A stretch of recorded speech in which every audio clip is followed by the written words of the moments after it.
un poquito antes de la clase para poder preguntar y estar más atento. Tenemos todo de poner atención porque el que aprovecha una clase básicamente ya tiene ganada 4 de las 6 preguntas de cada tiempo. Entonces, pongamos toda la atención debida. Vamos a iniciar con lo que es el concepto básico de farmacología. Farmacología, fíjense bien, es el estudio de las sustancias que una vez interactúan con nuestro organismo pueden provocar, ¿verdad?, cambios bioquímicos, físicos, fisiológicos. Un concepto un poquito más amplio. Una vez ingresa un fármaco al cuerpo, este es capaz de provocar cambios químicos, físicos y fisiológicos en el cuerpo de una persona.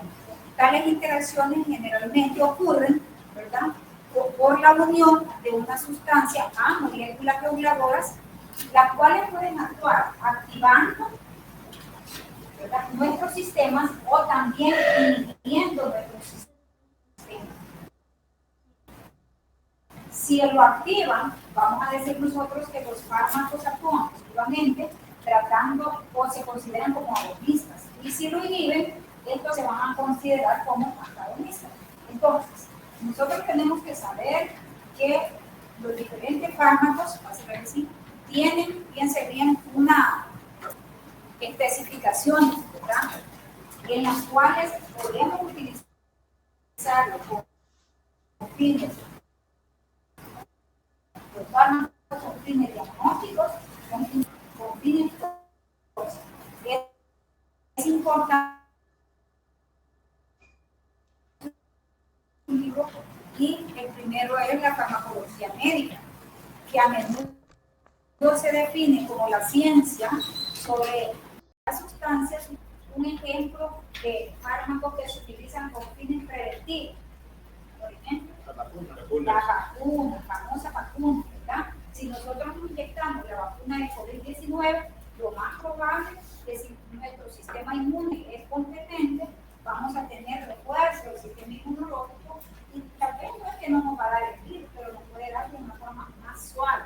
Entonces, sirven enfermedades se han podido erradicar con vacunas, la osteomielitis, la poliomielitis, ¿verdad?, el tétanos, se ha podido erradicar con vacunas. Entonces, para prevenir, para diagnosticar, tenemos fármacos que utilizamos como el hidrofonio, que lo utilizamos con fines diagnósticos para determinar lo que es una enfermedad que se llama la Neisseria gravis, y también para tratar.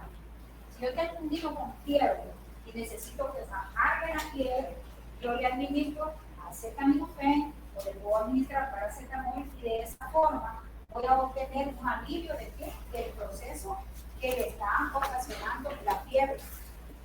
Pero también sería importante que sepamos acerca de la toxicología, ¿verdad?, que es la rama de la farmacología que se ocupa de los efectos indeseables de los productos químicos en sistemas vivos, desde las células individuales hasta los humanos y el ecosistema. La toxicología no solamente estudia el efecto de un fármaco en el cuerpo, sino también en el medio ambiente, ¿verdad? Por ejemplo, la radiación, los metales pesados que hay en el agua cuando las ingerimos, eso puede crear toxicidad. Ya no serían las contaminaciones que hay en los mantos acuíferos, las contaminaciones que hay en los mares, ¿verdad?, y contaminaciones que hay en la tierra. No sé si ustedes han escuchado acerca de la batería de récord, cantidades de plomo que había en la tierra. Toda esa gente, la universidad fue una querellante en donde le midieron en la sangre a las personas las concentraciones de plomo en sangre, y todos andaban casi a nivel tóxico. Y había muchas personas que se habían muerto y que no sabían la causa, pues era básicamente la contaminación de esa empresa, ¿verdad?, hacia esa gente de San Juan Opico, creo que era la comunidad que estaba asociada a esa toxicidad medioambiental. Esa empresa tuvo que indemnizar a muchos pobladores y también, ¿verdad?, perdió el pleito que tenía, porque la universidad sirvió para poder medirle a toda esa gente humilde, pobre, ¿verdad?, los niveles tóxicos de plomo en sangre. Entonces, la etiología básicamente se va a dividir en dos, ¿verdad? Vamos a decir que todo producto químico, fíjense bien, tenemos el extremo derecho y el extremo izquierdo. En el extremo derecho vamos a decir que un producto químico ingresa al cuerpo de un paciente, este va a tener blancos específicos. ¿Cuáles son esos blancos específicos? Los receptores. El fármaco se une a un determinado receptor y esto con fines o efectos terapéuticos. Pero también se puede utilizar, ¿verdad?, en blancos específicamente elegidos, ¿verdad? Y esto puede dar efectos tóxicos. Y entonces ahí vamos a hablar nosotros de lo que es la toxicología médica. Si nos vamos al otro extremo, también un producto químico puede ser utilizado en el medio ambiente. Hoy cada vez menos se están utilizando los herbicidas, la ozona, el anaque, parabión, malatón, todo eso, ¿verdad? Incluso lo que fumigamos, esos spray para fumigar y matar zancudos, esos pueden ocasionar daño al medio ambiente. Estos, fíjense bien, pueden alterar a organismos, no solo humanos, sino que animales, plantas también, ¿verdad? Provocando un deterioro en la cadena alimenticia, ¿verdad?, en estos organismos y también provocando toxicidad en medio ambiental. Entonces, en países muy desarrollados, este tipo de sustancias ya casi no se usan. Ya casi no se usan. Recuerden que estos fármacos fueron utilizados en la Segunda Guerra Mundial para hacer gases, ¿verdad? Los gases que eran las bombas que tiraban, ¿verdad?, del gas sarín. Y ese gas pudo matar miles y miles de personas, dejando efectos tóxicos a largo plazo en estas personas, que morían prácticamente de toxicidad aguda o crónica, con cáncer y otras cosas que conllevaron esa contaminación medioambiental. Entonces podemos decir que un fármaco definido, un producto químico, como aparece en su libro, puede migrar a dos situaciones. Una, ¿verdad?, en el cuerpo humano, provocando fines terapéuticos, y otra, en el medio ambiente, provocando también con fines tóxicos. Decirle que la ley nos decía, ¿verdad?, que no es a veces el fármaco, sino la dosis del fármaco la que provoca la toxicidad. Si nosotros utilizamos un medicamento, tenemos que utilizarlo en dos poblaciones, niños y ancianos, dosis por kilo de peso. Y vamos a ver en otra clase cuánto es que nosotros vamos a dar dosis estándar, en qué tipo de personas. Entonces, vamos a hablar de un término que de aquí en adelante tiene que ser muy aprendido por ustedes, acerca de los receptores. Nuestro cuerpo, de principio a fin, está lleno de receptores. Ustedes creo que ya lo estudiaron en fisiología. Hay receptores alfa, receptores beta, receptores gamma, hay receptores, ¿verdad?, glucagínicos, receptores nicotínicos. Todos estos receptores son básicamente las sustancias en donde el fármaco se va a unir a un determinado receptor.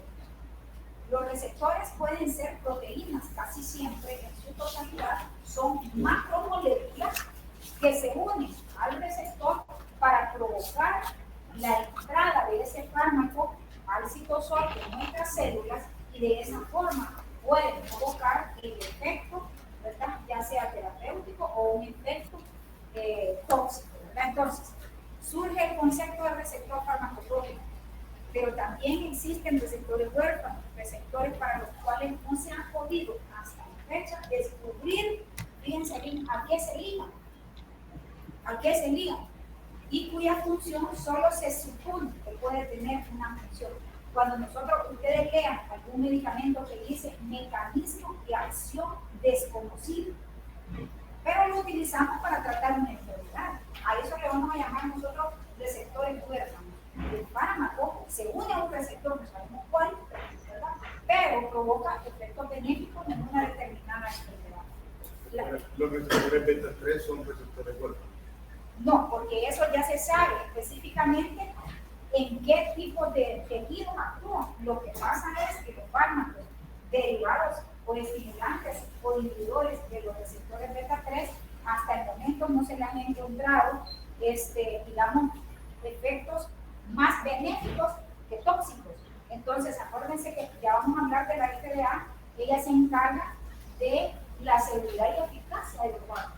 Un fármaco que sale al mercado es porque ya pasó las pruebas, digamos, y es aprobado para FDA para poder ser consumido. Entonces, hay una gran cantidad de pruebas que tienen que pasar. Tenemos algo que vamos a recibir en la clase específicamente acerca de lo que es la farmacogenómica. La farmacogenómica, fíjense bien, nos estudia básicamente la relación de nuestra composición genética de cada individuo y las respuestas de los fármacos.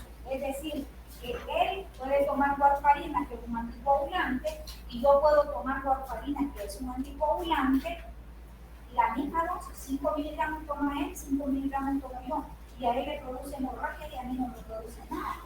¿Qué quiere decir? Que tenemos un polimorfismo genético, es decir, él tiene su ADN, lo tengo el mío, y probablemente él tiene un polimorfismo muy susceptible a la warfarina.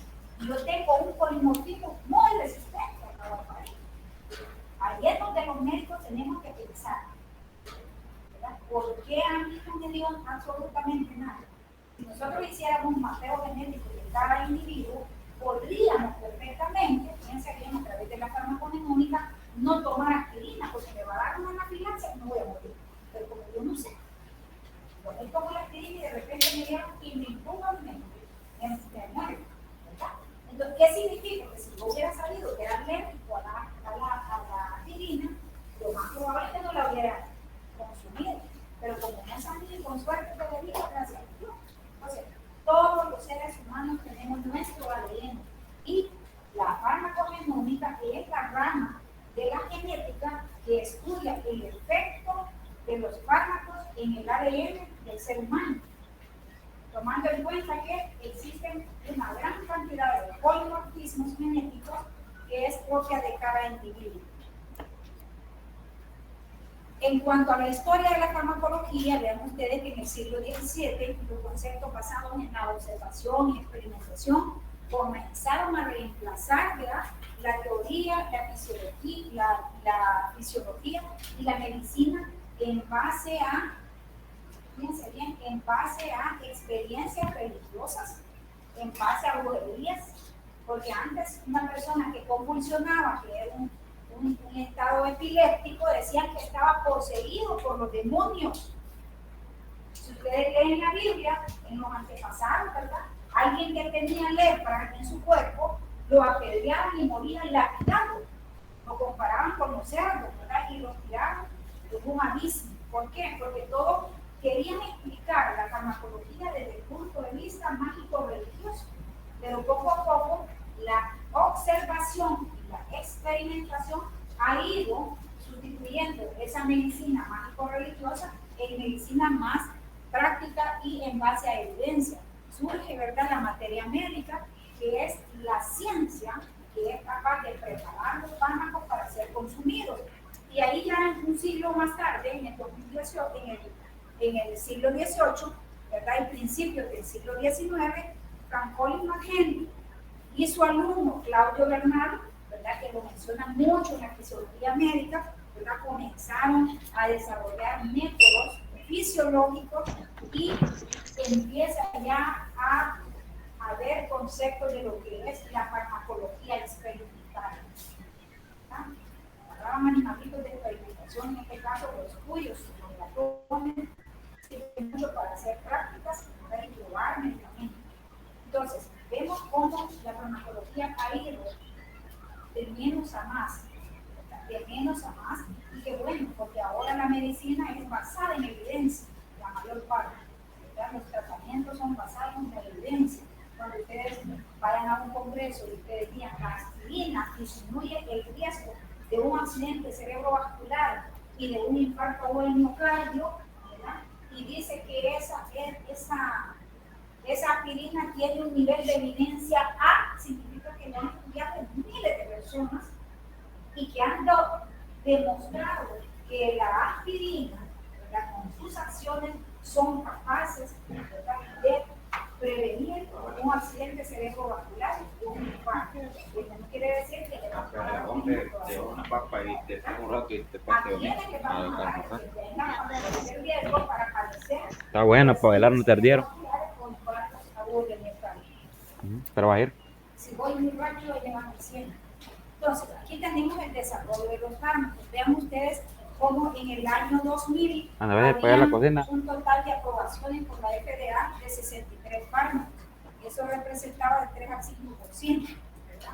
En el año 2008 habían 34 fármacos que estaban en aprobación y así nosotros vamos viendo cómo a medida va pasando el tiempo, se van desarrollando más y más y más. Pues te llena para ir.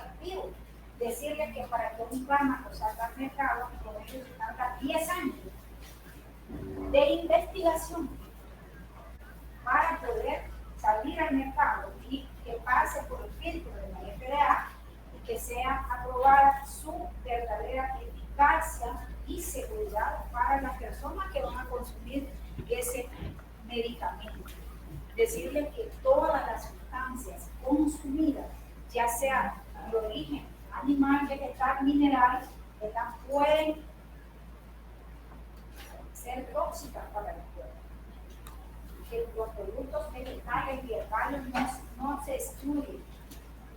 Nosotros en el Seguro Social, hace quizás como unos 8 años, tuvimos un joven de 21 años que le habían administrado, no sé para qué, cartílago de tiburón, uña de gato, no me acuerdo cuál de ellos. El tipo llegó con una insuficiencia hepática severa. Se murió. Llegó sangrando por todos lados. Entonces, los fármacos herbarios o vegetarianos no están exentos de toxicidad. Por lo tanto, deben de pasar la prueba. Incluso sustancias con fines estéticos. ¿Cuánta gente se quiere quitar las manchas del rostro y aparecen con destruida la piel? ¿Verdad? Porque no saben, realmente son cremas que si venda alguien, ya las andan vendiendo. No sé si ustedes han tenido la oportunidad de subirse a un bus y ahí se suben unos señores que andan vendiendo medicamentos populares, ¿verdad? Medicamentos que no se sabe. Igual son los suplementos dietéticos. Han surgido una gran cantidad de compañías que Nutrilite, Herbalife, Life, que en España, que hacen investigación científica, prohibieron unos té para reducir de peso, porque veían que provocaba mucho daño a nivel hepático. Entonces, esto, piensen, cuando ustedes consumen un producto, lean si tiene aprobación de la FDA. A mí me llegan a preguntar los pacientes que tienen obesidad y están tratados por un doctor. Doctora, ¿y esto me lo puedo tomar? Porque no le dé las recomendaciones que dan ahí. No se puede usar. ¿Por qué? Porque el medicamento inhibe el apetito, porque actúa a nivel central, pero te da un rebote que si bajaste 10 libras, subí 20 cuando te lo dejas de tomar. Y te da tantos efectos adversos que generalmente se suspende el fármaco por la toxicidad que está experimentando a todo nivel. Entonces, nosotros vamos a dar un fármaco que sea eficaz y seguro. Eficaz y seguro. Lo más importante en las personas que tienen trastornos de obesidad o trastornos alimenticios de bulimia, obesidad o también, ¿cómo se llama? Anorexia, es tratar la parte psicológica. Tratar la parte psicológica, no estamos en nada. Pero estos productos, ahí dice cuando usted lo consume, no aprobado por el FDA. Queda a su criterio y al que se lo recomendó, si lo quiere usar o no. También piense bien, tenemos terapias promovidas para mejorar la salud y esto deben de cumplir también estándares de eficacia y seguridad. Por ejemplo, todos esos aparatos de tomar presión arterial, los monitores y los glucómetros deben de ser aprobados antes de venderlos al mercado. Por ejemplo, algo que no han prohibido y es engañar al paciente son los monitores de presión arterial de pulmón. Eso ya está desaprobado por las sociedades europeas de cardiología y también las sociedades americanas. No sé por qué se sigue viendo eso. Están engañando. Es un falso, porque es un pulso periférico lo que están diciendo. Debe ser un brazalete para poder medir cifras tensionales que estén acorde a lo que dice la FDA. Entonces podemos ver nosotros que todos estos, tanto implementos, equipos, sustancias nutritivas, las leches, por ejemplo, deben de pasar el filtro por la FDA.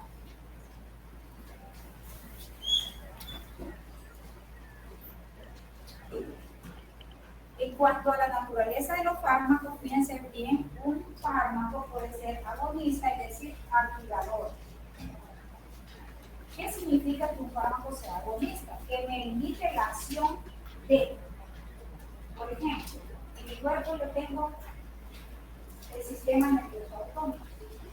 Este se divide en sistema nervioso simpático. El sistema nervioso simpático, a su vez,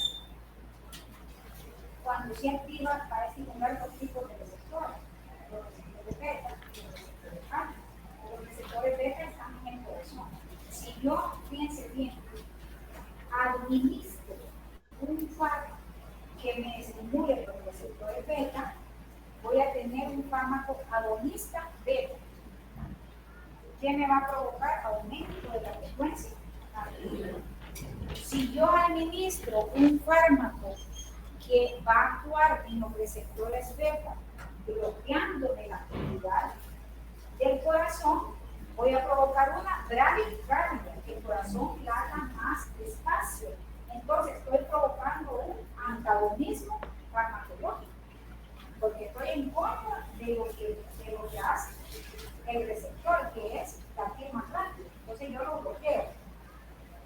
Tenemos también los receptores, ¿verdad? Que estos pueden ser, fíjense bien, receptores que generalmente les había dicho son proteínas, ¿verdad? Son macromoléculas proteicas que se encuentran y pueden estar en la superficie de la membrana lipídica, puede estar en el interior, puede estar dentro del citosol, el sistema de las proteínas G, pueden estar dentro del citosol.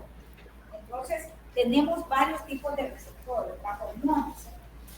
Las hormonas son las que nos permiten actuar de forma favorable o desfavorable. Si yo tengo una hiperfunción de la hormona tiroideas, voy a tener un hipertiroidismo. Si tengo una hipofunción de la hormona tiroideas, voy a tener un hipotiroidismo. Y si las tengo normales, voy a tener, ¿verdad?, un eutiroidismo, es decir, función tiroidea normal. Entonces las hormonas, como la insulina, si yo tengo deficiencia, ¿qué me da? ¿Qué enfermedad me va a hacer? Diabetes. Y si tengo aumento de la insulina, ¿qué me da? Bajones de azúcar, ¿verdad? Hipoglucemias. Los xenobióticos son todos aquellos fármacos que el cuerpo y las hormonas las produce el cuerpo. ¿Verdad? Las produce el cuerpo. Los xenobióticos son todas aquellas sustancias que están en la naturaleza que no las sintetiza el cuerpo, sino que las consumimos exógenamente. Que pueden ser porque yo estoy obstaculizando el paso al otro. Es dejar todos los días las piedras. El pana viene ahí. Diciendo todos aquellos productos que no son sintetizados en el cuerpo, pero que al mismo tiempo sirven con fines terapéuticos también. Tenemos la naturaleza física de los fármacos. Vamos a decir que aquí, ¿verdad?, los fármacos pueden estar en la naturaleza en forma de sólido. Un ejemplo es el ácido acetilsalicílico.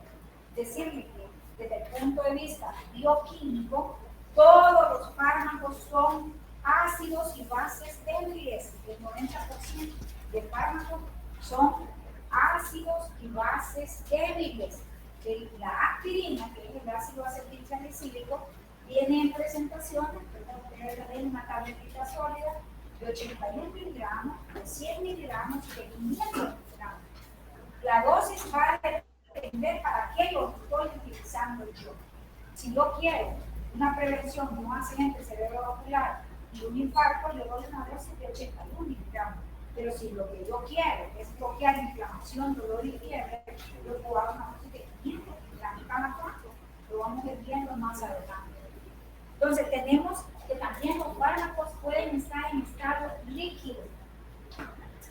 Ejemplo de estado líquido de los fármacos tenemos el etanol, que es el alcohol que consumen los que les gusta el chupín, ¿verdad? Y tenemos también el metanol, que es el alcohol que se utiliza con fines de asepsia, ¿verdad? Que no se puede consumir. La vez pasada, la glucosa marcó lengua, unos bolitos se confundieron con la botella y le dieron metanol, le tiraron las patillas, ¿verdad? Todos los bolitos, una tendalada de bolitos muertos, porque se habían tomado el metanol, es tóxico para nuestro organismo.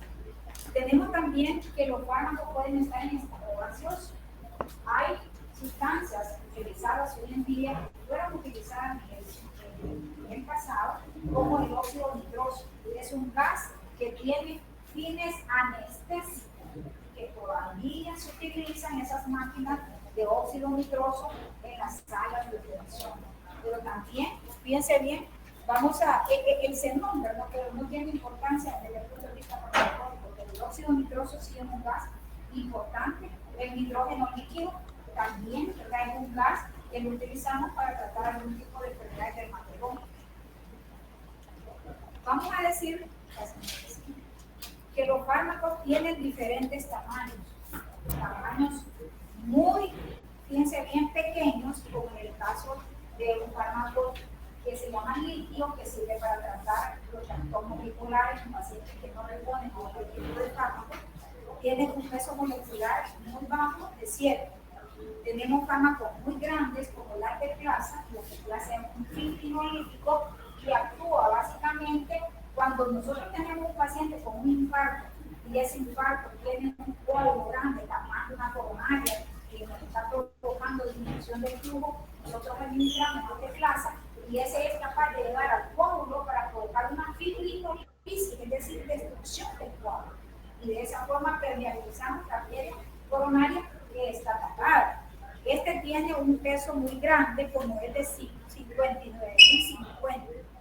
Tenemos anticuerpos monoclonales, que cada vez, ¿verdad?, los estamos utilizando más para tratar enfermedades reumáticas, sobre todo lupus eritematoso, artritis reumatoidea, el síndrome de Sjögren, una serie de enfermedades autoinmunes, las cuales, fíjense bien, podemos tratar con estos fármacos que son muy de naturaleza y de tamaño muy grande, como por ejemplo el eretumumab, ¿verdad? Un anticuerpo monoclonal que se utiliza hoy en día para el tratamiento de la migraña, que actuamos con toda la terapia, incluso con otros para la migraña, no para tirarse, sino que ya no hay el neurólogo que darle a esa paciente porque nada le quita los dolores. Puede utilizar perfectamente y tiene un peso muy grande de 145 gramos. Sin embargo, la mayoría de fármacos tienen pesos moleculares en promedio entre 100 y 1000, es decir, que no son ni pequeñitos ni grandes. Es muy pequeño, el ejemplo del litio es bastante pequeño, pero tampoco es grande con pesos moleculares muy altos. Tenemos aquí, fíjense bien, la forma del fármaco. Esto tiene que ver mucho con la afinidad del fármaco a los receptores. Por ejemplo, un ejemplo que les menciona el libro es la llave y la cerradura. Un receptor del sistema nervioso simpático se va a ir a unir o va a buscar, si yo administro adrenalina, la adrenalina va a ir a buscar a los receptores alfa y beta. Entonces, él va a buscar a los receptores alfa y beta, no va a buscar a una gran cantidad de receptores muscarínicos y proteínicos. ¿Por qué? Porque él tiene que buscar algo que se asemeje. Ahora, para ponerle un ejemplo, si este fue el receptor y este fue el fármaco, entonces este va a unirse a algo que se asemeje, así como la llave a la cerradura. Ustedes no pueden abrir una puerta si la llave no es la correcta. ¿Y cuál son los fármacos? El fármaco y se va a unir a su receptor, aquel que tiene una conformación, un tamaño muy parecido, ¿verdad? Ahí se va a unir. Entonces, también tenemos otro concepto de giralidad. Los fármacos, fíjense bien, en la naturaleza, un buen porcentaje, casi el 50%, son enantiómeros girales. Yo creo que ese término lo tuvieron que haber visto en química o en bioquímica, de giralidad. Entonces, un ejemplo de esta giralidad, tenemos el racemato de carvedilol. Este es un fármaco de la familia de los beta-bloqueantes, el cual tiene, fíjense bien, acciones beta y alfa. ¿Para qué nos sirve? Para tratar la hipertensión arterial, para tratar la hipertensión primaria, para ayudar al tratamiento de la insuficiencia cardíaca congestiva.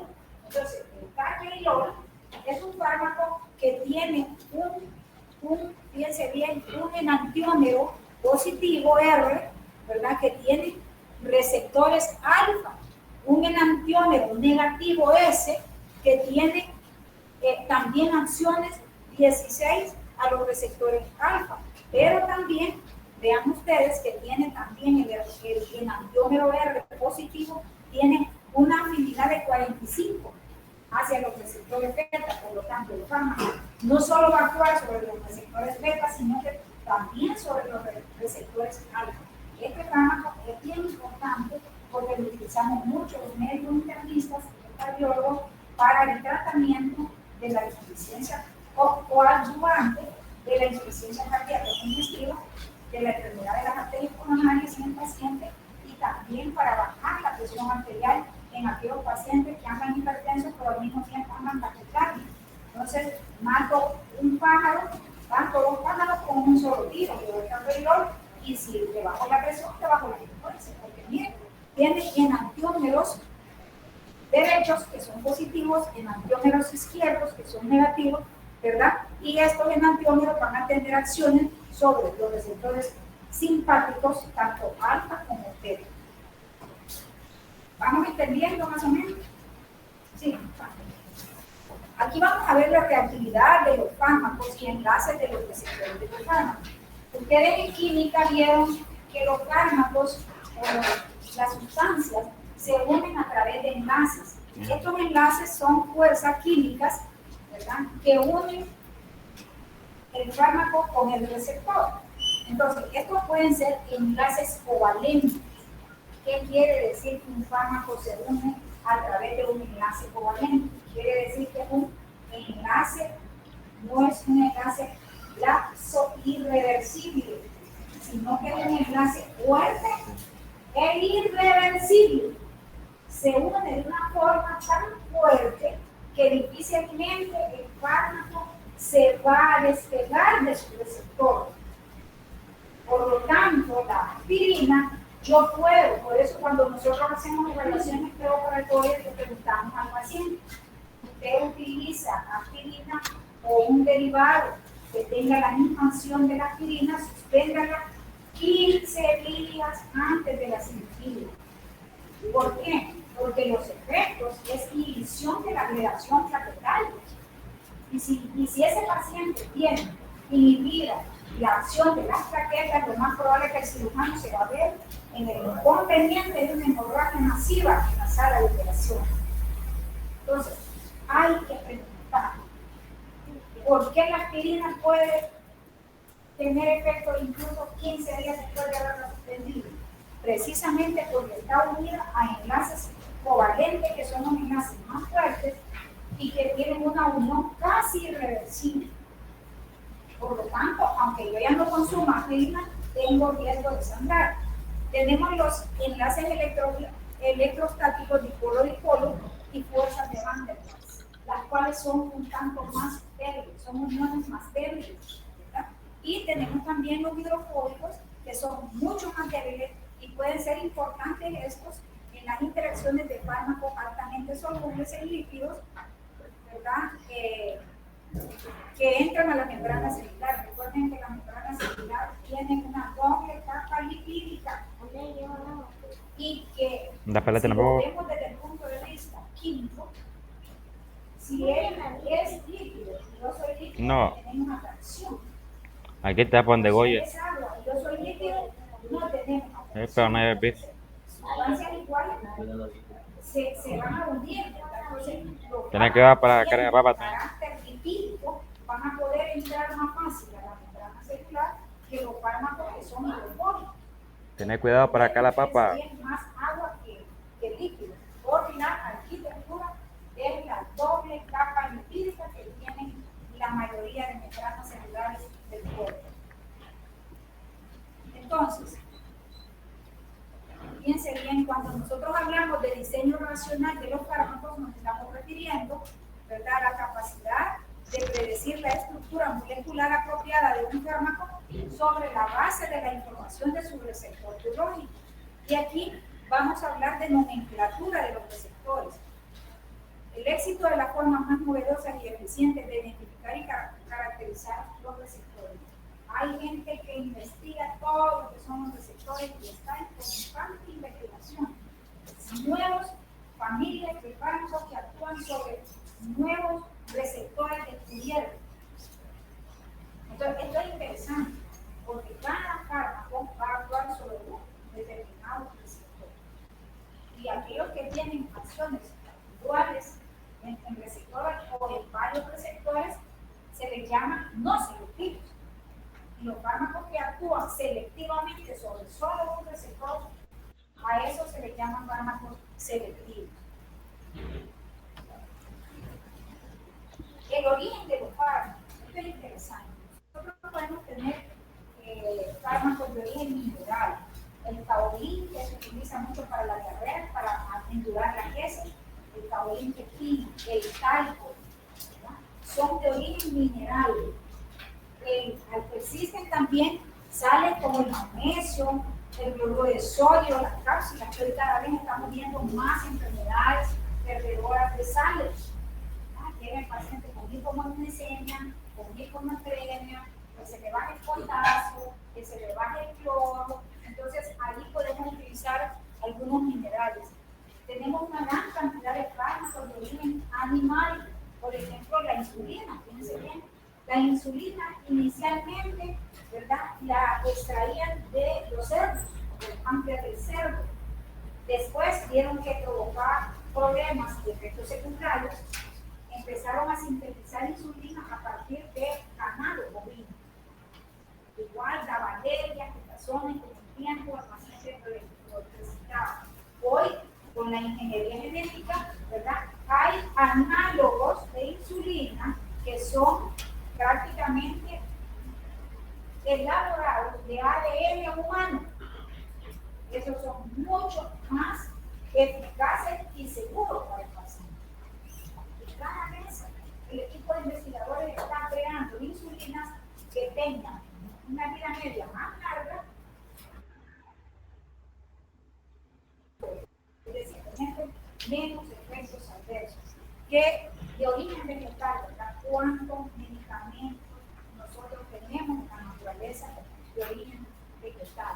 Y la misma atropina viene de una planta que se llama Atropa belladón. Una plantita, ¿verdad?, que la sintetizan en el laboratorio para crear la atropina, que es un antagonista polimétrico que va a actuar sobre los agonistas polimétricos, provocando efectos contrarios. Entonces, tenemos de toda clase de origen en la naturaleza de los fármacos. Entonces, vamos a hablar de dos conceptos que son importantes: lo que son los procesos farmacodinámicos y los procesos farmacocinéticos. La farmacodinámica, señores, es igual a decir mecanismo de acción. Es lo que el fármaco le hace a mi cuerpo. Eso significa farmacodinámica. Lo que el fármaco, una vez ingresado, le hace a mi cuerpo. Eso se llama mecanismo de acción farmacológica. Si yo me tomo, fíjense bien, Dígale, Nicola, ya está. una acetaminofén, porque No meta la mano ahí. el acetaminofén se va a unir a los receptores de la ciclooxigenasa 1, provocando logrando inhibición de las prostaglandinas, logrando el efecto analgésico, antiinflamatorio y antipirético. Entonces, ¿cuál es el efecto que tiene el acetaminofén? ¿Cuál es el mecanismo de acción molecular? Unirse a la ciclooxigenasa, bloquear las prostaglandinas para detener el dolor, la fiebre y bloquear el dolor, la inflamación y fiebre. Entonces, farmacodinamia es lo que el fármaco le hace a mi cuerpo. Y un terrón de cuajada, Vamos a ¿vale? tener el concepto de farmacocinética. La farmacocinética es lo que el cuerpo le hace al fármaco. Cuando usted elige una vía de administración, puede ser oral, puede ser intramuscular, puede ser subcutánea, en el caso de la insulina, de la electropoyetina, de algunos analgésicos que se ponen por vía subcutánea, puede ser intravenosa, puede ser intravecal, puede ser intraarterial. La vía de administración que usted escogió depende de la patología o la que tiene. Supongamos que fue oral. Entonces, desde el momento en que usted se introduce en la boca una tableta, esa tableta va a tener que, en primer lugar, va a trazar 5 mecanismos farmacocinéticos. Número 1, absorción. ¿Verdad? A eso se le llama LATME. LATME viene de 5 palabras. 1, liberación. Desde el sitio de la administración entra al cuerpo.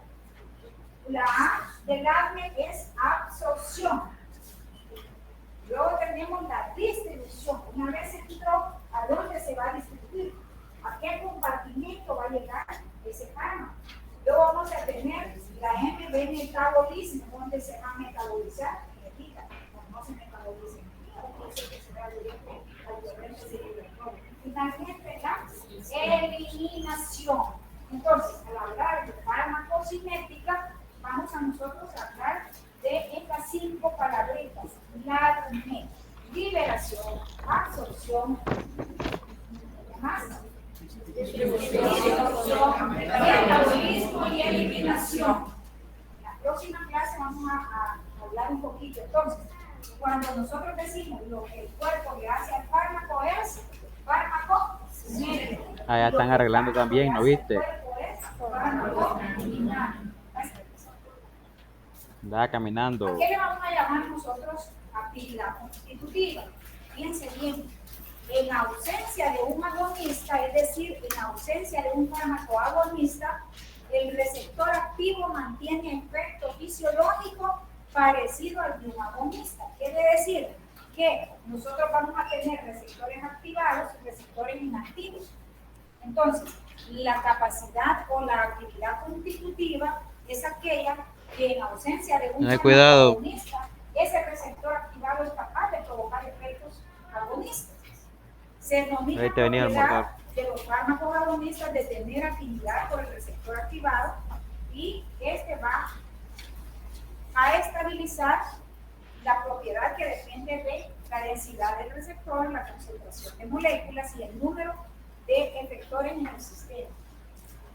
Si nosotros analizamos un fármaco y encuentra una gran cantidad de receptores a los cuales se va a unir, obviamente ese fármaco va a ser más potente. Si el fármaco no encontró muchos receptores a que unirse, ese fármaco va a ser menos potente. ¿Cómo podemos demostrar la potencia? Por el efecto.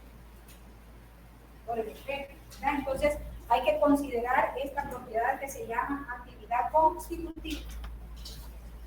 Tenemos lo que es la capacidad intrínseca. Esta es la capacidad que tiene un fármaco para producir un efecto. Todos los fármacos tienen capacidad intrínseca, porque los damos, no voy a darle un fármaco a alguien solo por darle, ¿verdad? Tiene un efecto que nosotros debemos de observar. Si fuera dolor y yo le doy acetaminofén, a los 30 minutos, una hora, el dolor desapareció. ¿Cuál era el efecto? Analgésico. Tenemos también, ¿verdad?, que en la capacidad intrínseca, el agonista, en este caso el que va a simular la acción de un determinado receptor, va a tener afinidad por el receptor. droga más receptor activado, vamos a llamar nosotros a eso agonismo. Agonista parcial es cuando, fíjense bien, una droga se va a unir el 50% a un receptor activado y el otro 50% a un receptor inactivo. Es decir, que eso va a bajar la eficacia del fármaco, porque no es lo mismo que el fármaco llegue según un receptor activado que te va a dar un efecto adecuado, agonista puro. Pero si el fármaco llegó y se unió a 50% del receptor activo y 50% a esto se le va a llamar, ¿verdad?, agonista parcial. Entonces el efecto va a ser menor, ya lo vamos a explicar más adelante. Tenemos también dos tipos de antagonismo. No, me fui una diapo de más. ¿Perdón? Yo fui una diapo de más. Esta era la que seguía. Bueno, igual, tenemos un antagonista. Los antagonistas es la misma palabra. Él es antagónico conmigo. No, la amiga doctora no está ahí. No le pasa eso. A veces hay gente que tiene, que uno no le ha hecho nada, pero dice, no sé por qué esta persona yo es de más. Entonces, es como un antagonismo, digámoslo así, que puede ser, los antagonistas pueden ser fisiológicos. Por ejemplo, él es sistema nervioso simpático y yo soy sistema nervioso parasimpático. Él acelera la frecuencia cardíaca y yo disminuyo la frecuencia cardíaca. Entonces tenemos un antagonismo fisiológico. Por ejemplo, él es insulina y yo soy glucagón. Él disminuye la glucosa y yo aumento la glucosa. A eso se le llama antagonismo fisiológico, pero también tenemos antagonismo farmacológico. Por ejemplo, si él es, fíjense bien, warfarina y yo soy una sustancia procoagulante.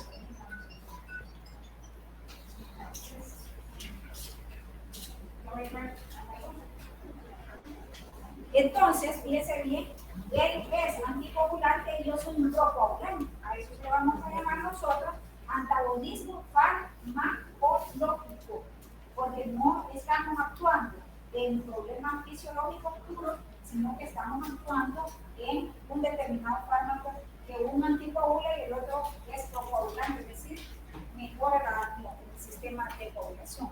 Entonces, la unión de la droga en iguales cantidades relativas al receptor activado, ya habíamos hablado que eso disminuye la acción.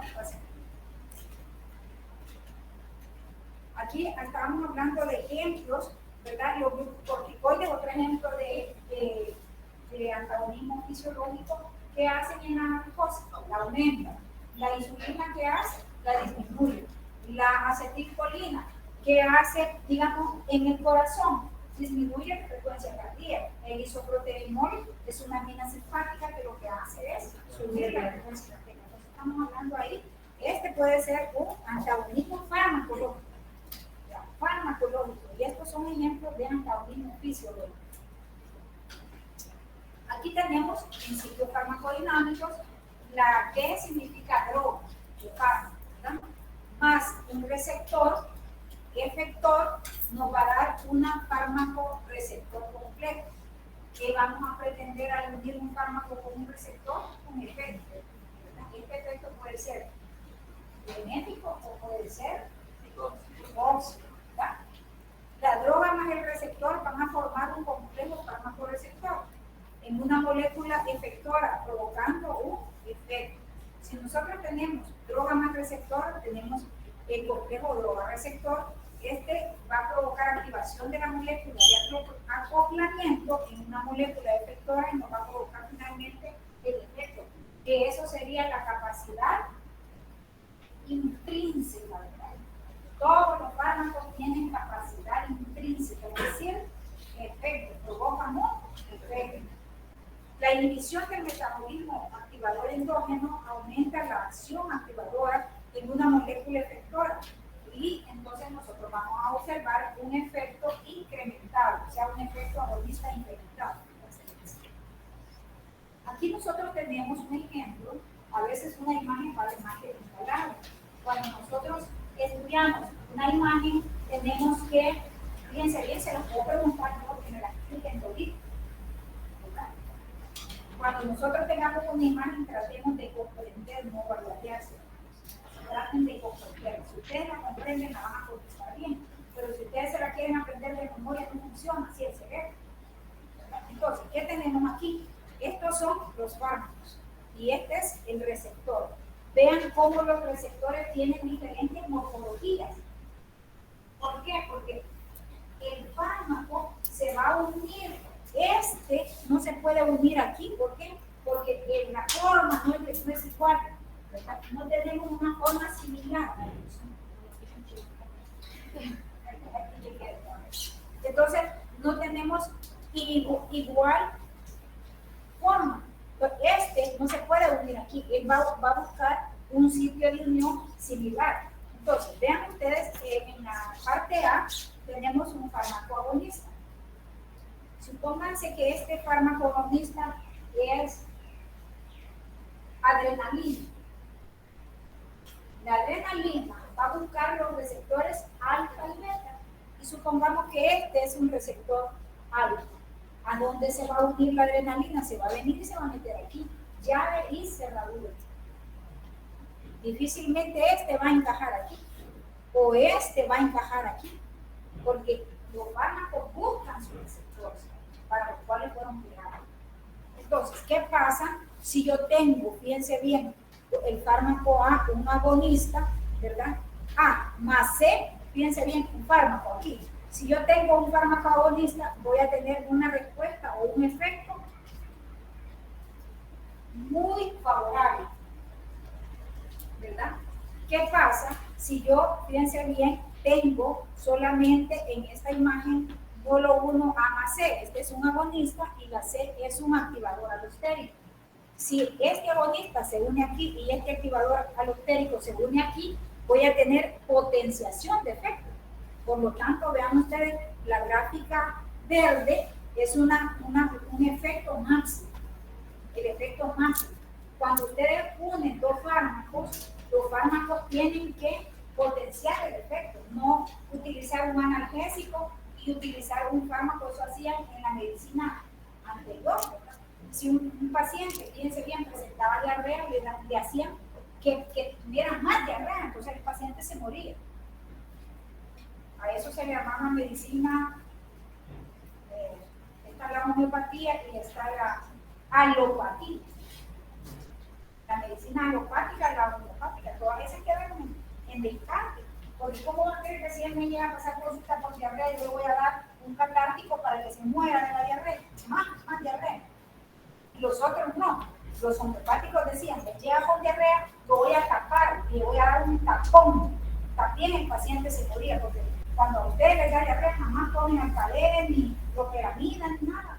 A ustedes les da diarrea porque sencillamente el cuerpo está detectando, fíjense bien, de que comieron algo. Puede ser pupú, que es lo que más comemos y nos damos cuenta, ¿verdad? Pupú, y ese pupú le dio diarrea. ¿Qué hace el cuerpo? Eliminar el pupú. Y si ustedes detienen el pupú, ¿qué pasa? Le da un colostrum. Morir, es un diabético. Y la gente lo primero que va a hacer a la mamá es cambiar el cabello y se toma el cabello. Y ya con unos abdómenes agudos así operando ya. Entonces, vean la importancia. Si nosotros en la gráfica unimos un agonista con un activador alostérico, nos va a dar un efecto máximo. ¿Qué pasa si yo solo tengo un fármaco agonista y este agonista se une acá? ¿Voy a tener un efecto? Sí, pero va a ser mucho menor que si yo lo uno con un activador alostérico. ¿Qué pasa en la gráfica A más B? Si yo uno un fármaco agonista, fíjense bien, con un inhibidor competitivo, voy a reducir más la respuesta, porque esto se puede meter aquí, ¿ya? Y este se puede meter aquí. ¿Quién se va a meter? El más libre.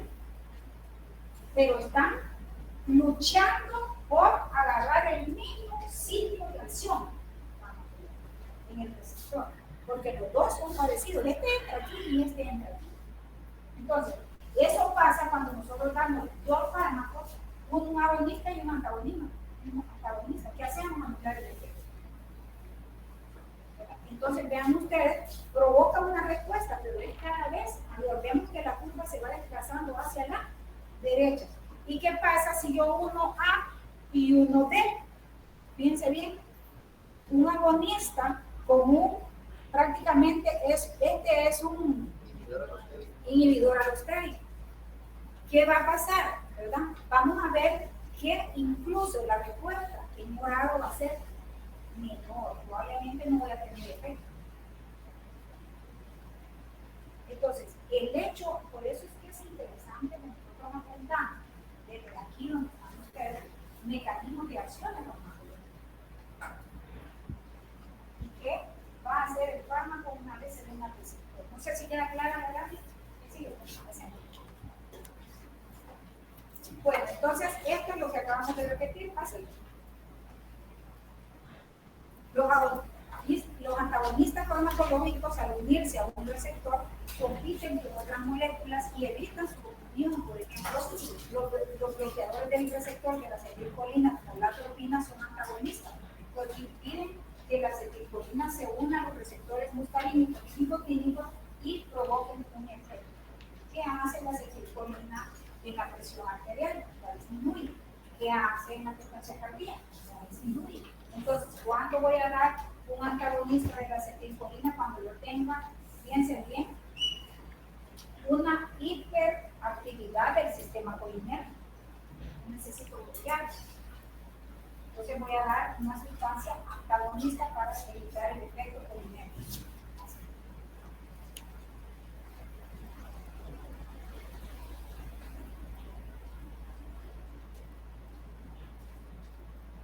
Aquí tenemos que hay familias de fármacos que no se unen directamente al receptor, sino que según lo que hacen es bloquear algunas enzimas. Por ejemplo, fíjense bien, para que haya síntesis de acetilcolina, nosotros necesitamos una enzima que se llama acetilcolinesterasa o butililcolinesterasa. Esta, al activarse, va a propiciar el efecto de la acetilcolina. ¿Qué pasa si yo tengo un fármaco inhibidor de la acetilcolinesterasa? La acetilcolinesterasa provoca la hidrólisis de la acetilcolina. Entonces, si yo no bloqueo la acetilcolinesterasa, va a aumentar la concentración endógena de acetilcolina. Y los inhibidores de la colinesterasa, fíjense bien, son utilizados práctica clínica para tratar una enfermedad que cada vez es más frecuente, una enfermedad autoinmune que se llama miastenia gravis. Es una enfermedad en donde mi cuerpo produce anticuerpos a los receptores de la acetilcolina. Entonces viene, ¿cómo se presenta el paciente? Con debilidad, ¿verdad? Con fatiga, párpados caídos, habla como que tuviera problemas de paladar hendido, y el paciente se agota cuando usted lo pone a hacer ejercicio. Entonces, ¿qué hace? Te inhibe la acetilcolinesterasa con un esquinón, que es un anticolinesterasa, y de esa forma va a mantener más acetilcolina en el espacio sináptico. ¿Para qué? Para que se vea la contracción del músculo esquelético. Pues estos fármacos están dirigidos específicamente para tratar esa enfermedad. No hay otra cosa que se le pueda dar a esos pacientes. Tienen una vida media corta y el paciente cada 3 horas tiene que estar tomando ese medicamento. Porque al final se puede tomar así, empiezan otra vez con la debilidad, porque la acetilcolina se le acabó. ¿Por qué? Porque hay anticuerpos que lo está produciendo nuestro cuerpo, atacando esos receptores. Entonces, esos fármacos no actúan directamente sobre los receptores de la acetilcolina, sino que en la enzima que va a propiciar que haya más acetilcolina en el espacio sináptico. Ahí lo vamos a ir viendo con el. Aquí tenemos agonistas parciales, agonistas inversos. Fíjense bien, aquí tenemos un ejemplo. Esta es la respuesta, o vamos a decir que este es el efecto. Esta es la dosis logarítmica. Entonces, si nosotros tenemos, fíjense bien, vamos a tener 2 tipos de receptores activados más receptores inactivados. A esto le vamos a llamar nosotros actividad constitutiva. Ya dijimos que en ausencia de un agonista, ¿verdad?, puede haber respuesta. Eso quiere decir la actividad constitutiva. ¿Qué pasa si un fármaco, si una droga se me une a un receptor activado? Voy a tener un agonista puro o un agonista completo que me va a dar un efecto más. ¿Qué pasa si yo tengo, fíjense bien, una droga que se une, fíjense bien, 50 y 50 a los receptores, 50 al receptor activado y 50 al receptor inactivo? Voy a tener un agonista parcial. Va a provocar efectos, sí, pero mucho menor que el agonista puro. ¿Qué pasa si, fíjense bien, la droga se une a los receptores inactivos? Yo voy a tener un agonista inverso, es decir, que me va a dar una respuesta completamente distinta al agonista puro, cuando se unió a los receptores inactivados. Eso quiere decir estar gráfico, ¿verdad? Eso quiere decir estar gráfico. Nosotros debemos de utilizar fármacos agonistas puros cuando lo requieran. Si yo tengo un niño con 40 de fiebre, que es menor de 7 años, yo necesito bajarle la temperatura por todos los medios posibles. ¿Por qué? Porque va a convulsionar. ¿Qué le voy a dar? Acetaminofén, puede ser en jarabe, si puede tomarlo, o puede ser en supositorio. ¿Qué le voy a poner? Medio físico para bajar la temperatura de ese niño. ¿Cómo se comporta? El fármaco, yo necesito bajar inflamación, dolor y fiebre. Yo tengo que dar una agonista pura, porque si no me doy una agonista pura, voy a lograr el efecto que quiero, que baje la temperatura al paciente. Entonces, cuando el fármaco tiene la capacidad de unirse a receptores inactivos, nos va a dar un efecto contrario. Duración de la acción de un fármaco. Esto, fíjense bien, la duración del efecto de la acción de un fármaco va a depender de dos factores. Uno, la cantidad de receptores que hay. Dos, también va a depender de, fíjense bien, ¿cómo se le llama? El enlace al que esté unido el receptor. Si nosotros tenemos un enlace covalente, ya les decía yo, ustedes pueden dejar de tomar el medicamento, pero el efecto sigue. ¿Por qué? Porque está en una unión, fíjense bien, laxa y irreversible. Los drogas organoclorados son aquellas drogas que la gente accidentalmente o por fines suicidas se toma a agarrar. Eso se muere. Hasta hoy yo no he visto a alguien que tomó una carrata que esté vivo. Todos se mueren. ¿Por qué? Porque los enlaces de esos órganos fosforados son enlaces fuertes, son enlaces covalentes. Cuando el paciente llega, ya prácticamente llega a morirse. Casi todos. Entonces, ¿de qué depende la duración de un fármaco? Depende de la cantidad de receptores a los cuales se unen y del tipo de enlace a que este fármaco se va a unir. Entonces, los receptores y los sitios de iones inertes. Tenemos receptores selectivos. Cuando el fármaco yo lo utilizo para estimular un tipo de receptor. Cuando son no selectivos, cuando ese fármaco no se une directamente sobre los receptores, ejemplo, los receptores beta. Hay receptores beta 1, beta 2 y beta 3. Hay fármacos que pueden actuar solo sobre el receptor beta 1. A eso se le llama selectividad farmacológica. Pero lo puedo tener de algún escapeilón que este actúa sobre dos tipos de receptores, sobre los receptores beta y sobre los receptores alfa. Entonces, a ese es un fármaco no selectivo, o tiene un efecto dual. Y tenemos, ¿verdad?, que existen también fármacos que tienen uniones inertes, ¿verdad? Si es cuando tienen dos o más receptores a los cuales se unen. Entonces, este tipo de fármacos básicamente no son específicos para una determinada enfermedad y que puede condicionar efectos adversos y efectos benéficos. Aquí tenemos que todos los fármacos, una vez ingeridos en el cuerpo, pueden, fíjense bien, penetrar la membrana lipídica, ¿verdad? pueden penetrar la membrana lipídica por algún mecanismo de esto. Pásame la que sigue. En primer lugar, ¿verdad? Vamos a tener nosotros que si en el entendido que la membrana contiene doble capa de lípidos, vamos a tener aquellos fármacos que van a penetrar o van a difundir.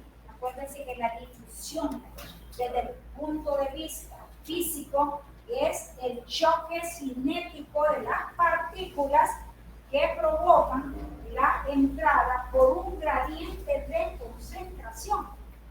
Es decir, de mayor concentración a menor concentración. Si yo en el extremo A tengo más concentración, ¿para dónde va a pasar el fármaco? Para la parte B. A través de la difusión, que es choque cinético de partículas, ¿verdad? Que van a entrar por simple difusión. Pero también pueden penetrar las membranas a través de los lípidos que existen en la membrana. Y también, piense bien, pueden los medicamentos ser impermeables también y pueden unirse a receptores de superficie celular en el intermedio de la membrana, o incluso hay fármacos que utilizan estos dos mecanismos, endocitosis, es decir, que el fármaco llega a la membrana y este va formando una cápsula, ¿verdad? Que penetra como una vacuola. Entonces el fármaco entra y logra entrar. Y la exocitosis, la mayoría de neurotransmisores se liberan de la neurona presináptica, la postsináptica, a través del mecanismo de la exocitosis. La bolita del neurotransmisor está dentro de la membrana, luego se acerca a la membrana postsináptica y se explota, digamos, en el espacio sináptico. ¿Para qué? Para llegar a unirse a los receptores de la membrana postsináptica por el mecanismo de exocitosis. La mayoría de neurotransmisores utilizan esa vía. Entonces tenemos la difusión acuosa, ocurre en el espacio intersticial y en el citosol de la membrana. La difusión lipídica, por ejemplo, la mayoría de ácidos y bases débiles entran por medio de una difusión de lípidos. Tenemos los transportadores de membrana, que en este caso son proteínas que pueden estar en la superficie de la membrana, en el interior, entre la doble capa de lípidos, o internamente también. Ahí tenemos los péptidos, los aminoácidos y la glucosa. Tenemos el mecanismo de la endocitosis, que es una vitamina, como la vitamina B12, que la utilizamos mucho, ¿verdad? Para tratar las anemias megaloblásticas. Pueden penetrar por endocitosis y la mayoría de neurotransmisores son expulsados, ¿verdad?, de la membrana presináptica a la postsináptica por medio de mecanismo de la exocitosis. Aquí tenemos los transportadores. Tenemos los transportadores NET, los transportadores SER, los transportadores de la monoaminoxidasa, todos estos, fíjense bien, hoy que están siendo estudiados desde el punto de vista genético.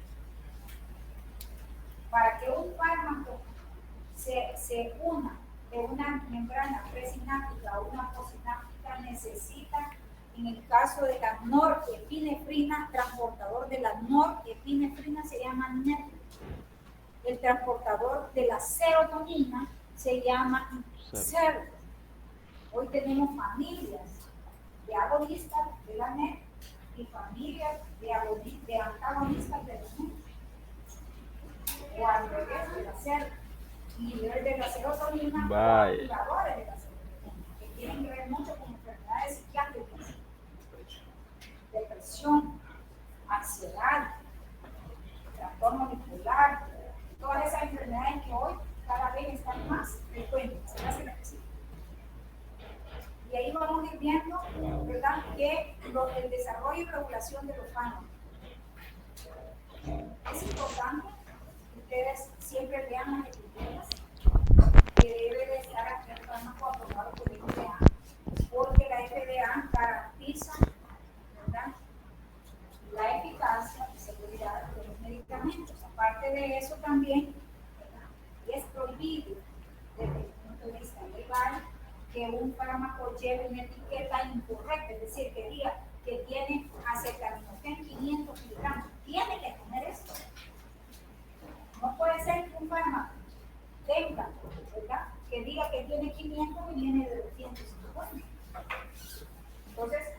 son mecanismos regulatorios. Hasta el presidente Núñez no teníamos nosotros mucha regulación de los medicamentos. Hoy existe algo que se llama, en nuestro medio viene siendo como la FDA, es la DNM, Dirección Nacional de Medicamentos. No es como la FDA, obviamente, pero hay algún grado de contraloría para que no se haga. Yo me recuerdo que no teníamos esa DNM que controlaba los fármacos barbitúricos, que son los controlados por recetas especiales. Entonces, en el mercado venían de lorazepam, y venían los drogadictos y le echaban lorazepam a una Coca-Cola y ver que se comía. Había una gran cantidad de personas que tenían adicciones a eso. Hoy, como para tener lorazepam, hay mercado negro, porque en Honduras pasa mucho ribotril para ese mercado negro. Pero de aquí ya nosotros, ahora las recetas están siendo extendidas con la DNM, me la venden, no son recetas así físicas, son virtuales. El paciente tiene que llegar a mi consultorio y yo tengo que indicar los medicamentos y la dosis.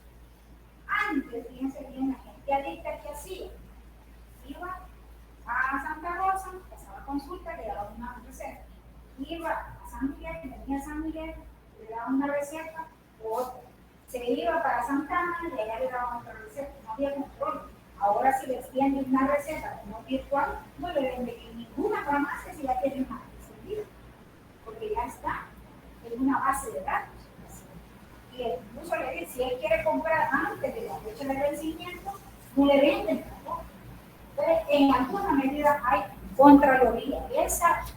Esa entidad en nuestro país se llama Dirección Nacional de Medicamentos. Andan un poco interesados, ¿verdad?, en controlar la fabricación, la distribución, la prescripción adecuada de los diferentes fármacos. Obviamente, los Estados Unidos, pues, ellos tienen, ¿verdad?, a ciencia cierta, todas esas compañías que vienen como a estar pendientes de la regulación, sobre todo los fármacos. Cuando nosotros hablamos de regulación de los fármacos, tenemos que hablar de dos conceptos: eficacia, que es cuando nosotros pretendemos lograr un efecto máximo, y seguridad. La seguridad tiene que ver con los efectos adversos. Un fármaco tiene que ser eficaz y seguro. No soy eficaz, pero no es seguro. Por ejemplo, me va a bajar la presión, pero me va a dar enfermedad renal. Miren, tiene que ser bajarle la presión sin afectar el riñón. Entonces tiene que ser eficaz y seguro. Eficaz quiere decir efecto adecuado. Seguro quiere decir menos efecto adverso. Entonces, a eso, para demostrar la eficacia y seguridad, la FDA exige a las compañías farmacéuticas que hagan estudios de investigación de los principios activos. Al azar, lo agarro 100 personas, a las 100 les doy acetaminofén y mido los efectos.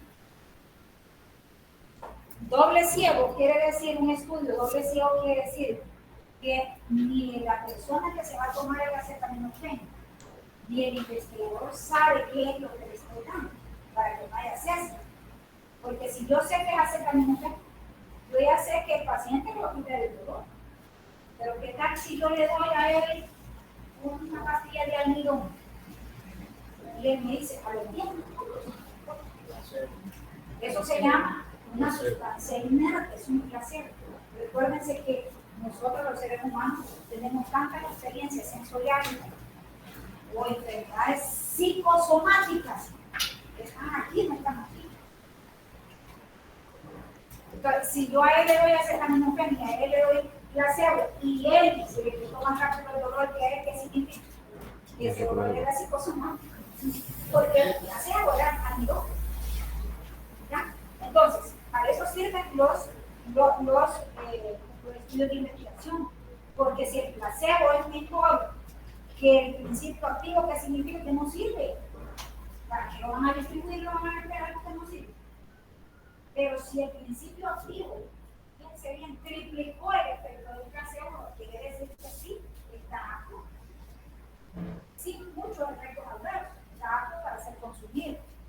Entonces, aquí hay también estudios de investigación donde hay un grupo de testigos que recibió placebo, o sea, estudios comparativos. ¿Verdad? Entonces, ¿cómo demostramos la eficacia y seguridad de un fármaco a través de investigaciones que van a hacer las compañías que elaboran los fármacos? Que es el placebo, sustancia que carece de acción terapéutica por sí misma, pero que es capaz de producir un efecto curativo. Usos para el control de una investigación clínica, ¿verdad?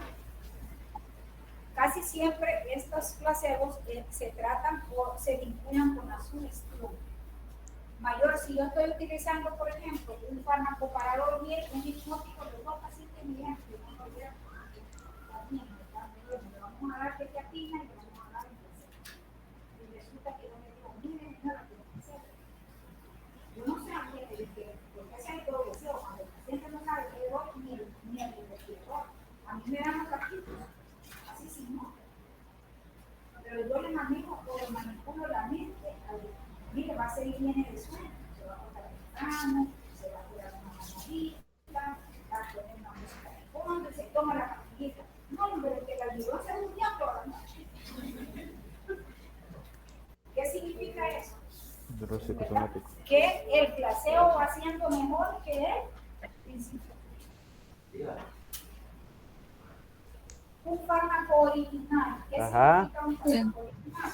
¿Qué pasó? Voy a mencionar una Salbutamol usaba que ha creado original.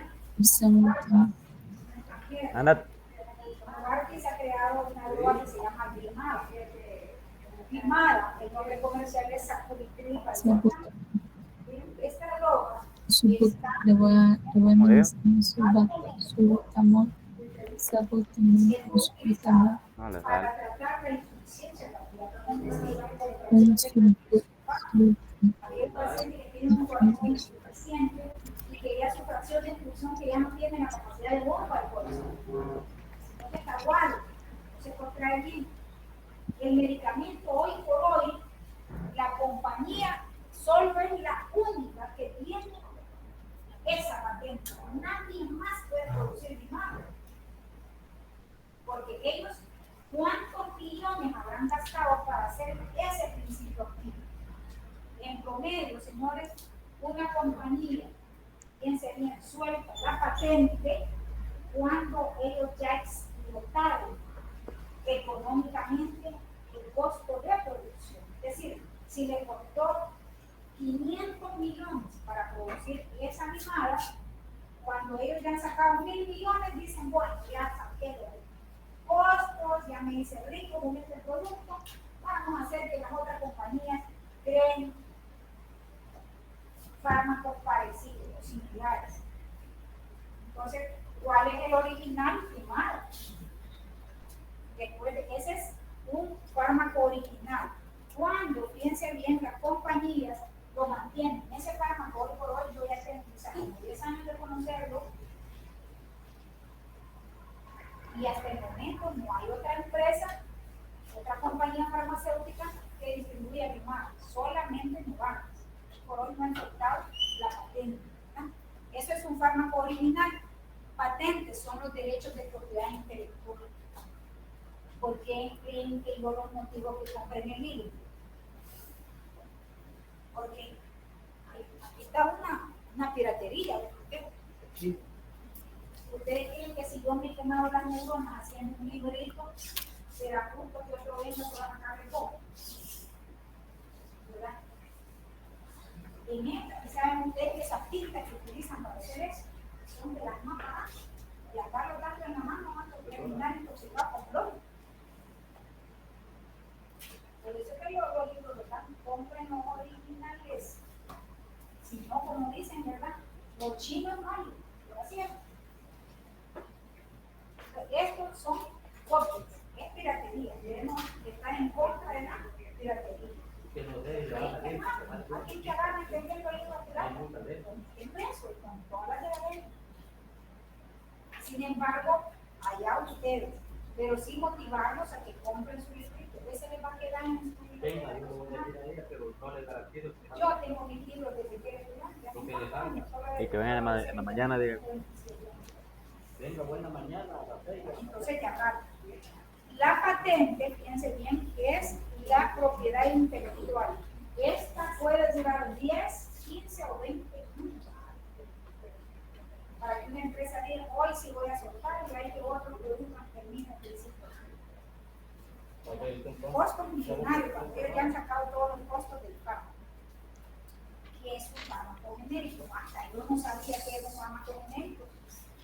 Yo pensé que un genérico era, antes, ya, no estaba confundido, que un genérico era Vamos a hacer aquel el fármaco la que salga, le que vamos a hacer. producían las empresas Pero venga, nacionales. buena mañana, porque es Así que dije, pero realmente un fármaco genérico son las copias. entonces mejor no. Por ejemplo, de Limara existe Sí, es mejor. genéricos, pueden haber 1000 genéricos. Ya cuando la patente es soltada, existen 1000 fármacos genéricos. No importa de dónde sea la compañía, si es nacional o extranjera, pero es una copia de Limara. Eso quiere decir que ya se liberó la patente y que ya están otras compañías produciendo. ¿Cuándo debemos de prescribir fármacos genéricos? Cuando llegue el visitador médico con un estudio de bioequivalencia. Es decir, que el medicamento tiene la misma dosis, la misma concentración, la misma curva, concentración, dosis y los mismos efectos que el original, si no nos sirve. ¿Y es cliente o qué? ¿Es cliente o qué? Eso significa un fármaco bioequivalente. Que se utiliza el mismo principio activo, los mismos excipientes, provoca la misma gráfica, la curva bajo la dosis de concentración efecto, que va a provocar los mismos efectos, la misma actuación, la misma potencia que el fármaco original. No todos los genéricos tienen estudios de bioequivalencia.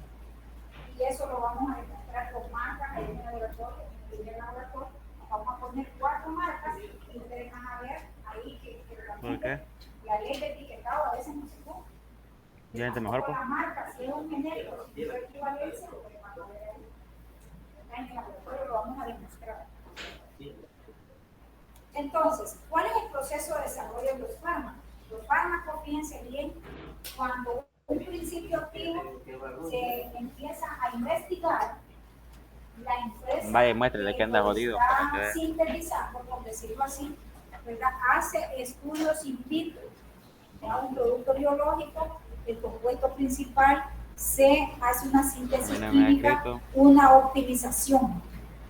¿Cuánto dura este proceso? 2 años, en donde ya los científicos están diciendo que están generando un tratamiento para la diálisis.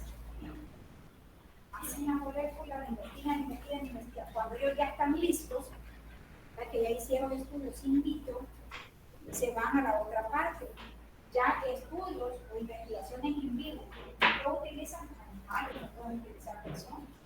Entonces viene el científico, ¿verdad? Ya va probando eficacia, selectividad del mecanismo de acción del fármaco en animalitos. A uno le prueban si es para la obesidad, le inyectan un fármaco para la obesidad, le inyectan a unos ratoncitos, ¿verdad? Obesos, le ponen el medicamento y van viendo con el tiempo cómo va reduciendo la grasa corporal. Entonces, si van midiendo también los efectos adversos. Cuando esto, fíjense bien, esta fase de prueba en animales dura de 2 a 4 años. Luego viene la siguiente fase, la fase 1, en donde ya empiezan, ¿verdad?, a utilizar los fármacos en investigación en personas de 20 a 100 sujetos. Decirle que en Estados Unidos, que es donde hacen esto, a usted le dicen, mire señor, que ya quiere participar en una investigación científica, le vamos a pagar tanto. Le dice, sí, bueno, hay tanto pidiéndole un consentimiento informado, lo hacen efectivo, y le van a platicar. Pero, fíjese bien, usted va a estar sujeto a la eficacia y seguridad. Utilizan de 20 a 100 sujetos. Luego pasan a la fase 2, en donde ya van aumentando la cantidad de sujetos de investigación de 100 a 200. La fase 3 es cuando ya prácticamente ya utilizan una investigación doble ciego, quiere decir que ni el investigador ni el paciente sabe lo que le están administrando, y ya ven en poblaciones grandes los efectos, la eficacia y la efectividad y la seguridad del fármaco. Entonces, ¿cuánto tiempo pasa? De 4 a 8 a 9 años. Pandemia del COVID-19. ¿Qué pasó? De la también nos acaban el montón de vacunas, porque era una emergencia sanitaria. Necesitábamos frenar el virus, porque estaban matando jóvenes, ancianos, niños, de todo. Se morían todos. Si ustedes vieron en China, cómo los chinos a nosotros nos dieron paz, perdonen la expresión, porque decían una gran cantidad de mentiras. Yo no sé si ustedes vieron unos videos que decían que si usted estaba aquí en esta aula y tosía, el virus se iba hasta 3 kilómetros. Falso. Y nosotros, miren, yo realmente ni respirar quería cuando estaba en el hospital. Que si respiro me voy a contaminar. Y llegaba a la casa y yo me lavaba, mi esposo es sagrado, tenía una gran colada de diablo ahí con el hígado. Miren, nos bañaban así, shh, pero a la casa no entrábamos si no nos fumigamos. Hoy se ha descubierto que el virus se muere rápidamente en la superficie. Que no sé, el teléfono, yo creo que ahí frenábamos un poco el uso del teléfono, porque decían que se contaminaba, bueno, que tenía hasta un video, me acuerdo que la enfermera llevaba el virus, lo llevaba al otro cuarto, lo llevaba que iba a contaminar casi todos los hospitales. Entonces, cuando llegamos nosotros a la enfermera, con el virus, porque decirles que esta epidemia, las que más han sufrido con esta epidemia son muy montando los médicos, pero unas pobres enfermeras que estaban a la par del paciente, y esas enfermeras se ponían en traje de tercer nivel de atención, que son esos trajes de astronautas, cada 4 horas se firmaban, solo 4 horas aguantaban estar con esos trajes, estaban calientes. Se salían, otra, entraba otro pool de enfermeras. Y era, nosotros tenemos capacidad ahí como para 140 pacientes. Llegamos a topar el hospital COVID, donde se produce 140 pacientes con COVID. Les digo, una pandemia que nos ha dejado un montón de anécdotas, nos ha dejado que pensar de las tantas cosas que se vivieron en la pandemia. Y estas fases de investigación científica no las tuvieron las vacunas de COVID-19. Y muchas personas que se iban a Estados Unidos a poner la vacuna, ¿cuál era la que se ponían allá? Johnson y Johnson es de las menos eficaces en el promedio. Y se iban a ponérselo allá. Otros decían que Pfizer. Nosotros, gracias a Dios, nos pusieron AstraZeneca al equipo de salud. Internos, externos, residentes, médicos especialistas, enfermeras, nos pusieron AstraZeneca. Nos dio una gran fiebre, no estuviéramos mejorar. Pero, ¿qué hizo la fiebre? Una reacción antígeno anticuerpo. Eso quiere decir que funcionó. A largo plazo, la segunda dosis, todo Pfizer, que quería Pfizer. Ahora acá descubriendo que los de Pfizer como que no fueron muy éticos, porque la vacuna como que no mucho, ¿verdad? A nosotros nos pusieron AstraZeneca. La tercera ya dijeron, bueno, hay que combinar. Y nos pusieron, en el caso mío, Pfizer. Cuarta, Pfizer. A mí me dio COVID, 2 días una gripita. Bueno, y suspendí las clases. Me incapacitaron 15 días. Yo que trabajaba, yo estoy haciendo una en casa, sin mal de estar aquí. No tengo nada así, pero está con la PCR positivo. Yo vi cada clase, yo no tengo clase del fármaco 2. Nadie le dio, porque no me dio nada. Así tomático. Y me puse las 4 vacunas. Pero estas vacunas no pasaron estos 20 años de investigación. Se hicieron express por fíjense bien, la necesidad inminente de detener al virus. del COVID-19. Hoy por hoy hay virus todavía, nos hemos quedado ya la pandemia es mundial, ¿verdad? Pero nosotros somos endémicos. De repente hay que pensar en que el COVID, ¿verdad? Y cada vez más el virus está mutando a que muchas veces tenemos antígenos negativos con PCR positivo.